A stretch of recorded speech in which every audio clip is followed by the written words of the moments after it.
And now, finally, as far as major concepts go, we talked about the 4 different groups and how they're interacting. We talked about the hourglass. We talked about courtesy, attention. We talked about rope bridges, and now the 4 resistances. Most people in marketing or sales at one point or another will come across the concept of the 4 resistances or the 4 buyer resistances. The first one is distrust of claims. Normally, we always discount what marketing and even sales might say to us if we're on the buying side of a commercial transaction.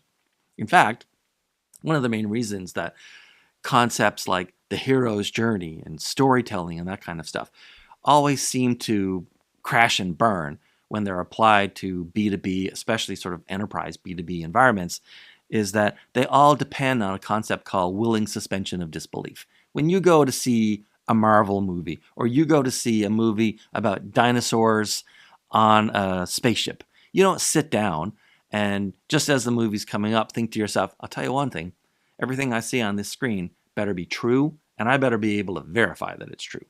There are no dinosaurs in space, bro. And so you that never occurs to you. Like a guy can fly, someone wears a metal suit and it lets him like zip around and fight aliens and stuff. Like obviously it all requires willing suspension of disbelief. B2B customers show up with a helmet of skepticism that you will not get through without taking care of these 4 resistances, which means you will never get willing suspension of disbelief. And that's why most storytelling and hero's journey, monomyth kind of stuff just never works in B2B. So let's talk about the next one, reactance. Reactance is usually felt when someone deals with salespeople, not really with any other process. Reactance, if you've never seen the word before, you've definitely felt it. It's where someone tries to put you in a box. You're the potential customer, you're a prospect. Someone tries to put you in a box by trying to eliminate many of your choices right off the bat. A classic example of this is you go to a car dealership, in case you've ever tried to buy a car from a car dealership, or you tried to buy a timeshare, or at least you were subjected to that kind of sales pitch, or real estate or anything else. And you happen to mention, for instance, that you really like the color blue for cars. And one of the first questions you get asked is, okay, that's great. That's great information. So if I can get it for you in blue, you're ready to proceed, right? And all of a sudden, you had a universe of possibilities, but now this person is trying to nail you down to just one. And that feeling you get, it was like, whoa, what's going on? What's going on? I don't like this. That's called reactance. The third resistance is inertia. And here's the thing about B2B, okay? In B2B, there's never much of a threat or risk to take a decision that you could make today and delay it until tomorrow. One of the reasons for this is that there's no such thing as scarcity in B2B.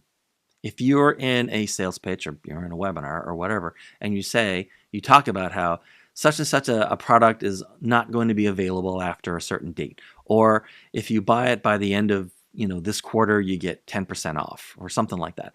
None of that really works in B2B because there is no scarcity in B2B. If you don't continue to offer something for a very long time, and if you're not competitive with your pricing, then they'll just go to a competitor. They'll show up 9 months after you had the meeting where you said, if you close it, but if you buy by the end of this month, you'll get a 10% discount. They'll say, hey, remember that meeting we had 9 months ago where you offered the 10% discount?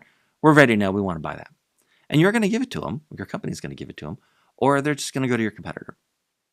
You're not going to lose the whole deal because of 10%. And they know that. So there's no scarcity in B2B. And there's no risk to putting off until tomorrow what you could decide today.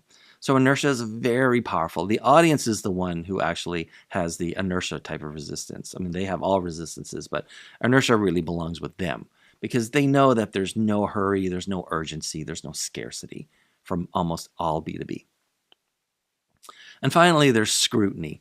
And scrutiny is the reason that you have your technical or subject expert doing your presentation in the first place. Because scrutiny is where they want the details. They want transparency. They want to see how it works. One big part of our structure, our narrative structure for what we're going to do when your guys or your folks are creating your technical presentation is to deal with how does it work. That's actually the name of the section because they want to know. The reason webinars work really well for explaining complicated things to potential buyers is that if the subject expert handles themselves correctly and they structure their presentation correctly, they can deal with all 4 of these resistances in one shot. 30, 40, 60-minute webinar. They can deal with all of them. They can deal with the distrust of claims. They can handle scrutiny for sure. They can deal with reactance by reframing reactance and the narrowing of options as a good thing. And they can even handle inertia if they know how to put together a great call to action, how to structure it, how to lead people to it. And so before we leave this initial concept section, things you need to understand before you go any further in the advanced techniques and tips and tools we're going to use, is to understand the question at the top. For every B2B transaction, you're dealing ultimately, at least initially, with a single employee. You're dealing with somebody who works at the company that you want to sell into. Your company wants to sell something complicated to that company. You want to get closer to them. You want them to want you to move closer to them from a sales point of view. Every one of them wants to know, how do I know it's safe for me to vouch for you in here at my company? Every one of them has that in their head, even if they never overtly express it. Because I'll tell you what, I've been on the receiving end, the buyer end of this kind of thing.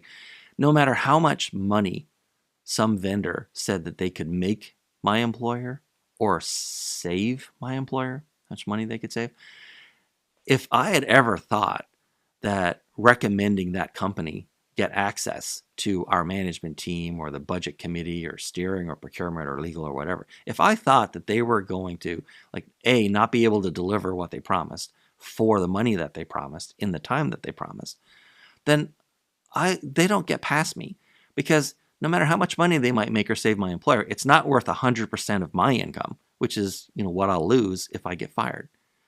Or even on a longer term basis, I might get knocked off a promotion track. I might lose reputation because I vouched for a company and it turns out that what they had was just a terrible fit for us, or the product didn't even exist. It just existed on slides, or there was a fancy demo and that was it. There's nothing behind it. So when we get into the structure for how we're going to put together your presentation, we are always cognizant of the fact that the customer wants to know, how do I know it's safe for me to vouch for you in here? And we're going to answer that question for them. They will look at multiple vendors for any problem that the company is going to solve. Being the safer or safest choice doesn't guarantee that your company gets the sale, but not showing that you're a safe choice guarantees that you won't get the sale, because you'll never make it past the webinar and into a sales meeting.